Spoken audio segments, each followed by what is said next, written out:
Hi friends. இந்த TVK கவர்மெண்ட்டோட முரண்பாடு என்னன்னு தெரிஞ்சா நீங்களே கேள்வி கேட்பீங்க.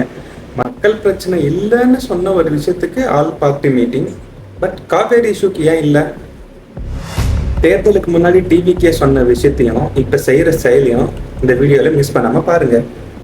லட்சக்கணக்கான மக்களோட வாழ்வாதாரத்தை பாதிக்கிற காவேரி விஷயத்துக்கு அனைத்து கட்சி கூட்டணும்னு எதிர்கட்சிகள் கேட்டதுக்கு நம்ம மாண்புமிகு கல்வித்துறை அமைச்சர் என்ன சொன்னாருன்னு பாருங்க. அனைத்து கட்சி கூட்டம் என்பது அனைத்து கட்சிகளினுடைய குரலும் மக்கள் பிரதிநிதிகள் குரலும் ஒரே அரங்கத்தில் நடைபெறுவதாக இருக்கணும். தமிழ்நாடு சட்டமன்றமே அதுதான். அப்படி அனைத்து கட்சியும் கூடி தான் தீர்மானம் நிறைவேற்றணும். அன்னைக்கு எல்லாரும் சேர்ந்தா தீர்மானம் நிறைவேற்றணும். நேற்று கூட சட்டமன்றத்திலே மாமன்றத்துக்கு முன்னாடி நான் சொன்னேன், இங்கேயே எல்லாருமே இருக்கிறோம். இதுக்கு முன்னாடி எப்படி நடந்தது 2018 ஆண்டுல நடந்தது சுட்டி காமிச்சிருக்கிறேன்.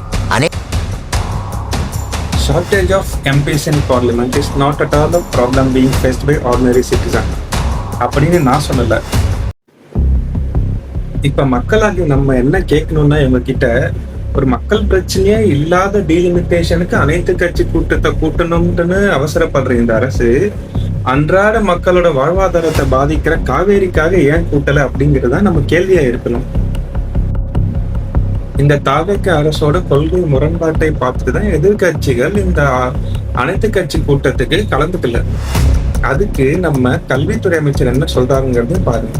அனைத்து கட்சி கூட்டம் தமிழ்நாட்டில் நடந்ததுக்காக இது மாதிரி நடைபெறுகிற பொழுது இதில் ஏன் அவங்க கலந்து கொள்ளல?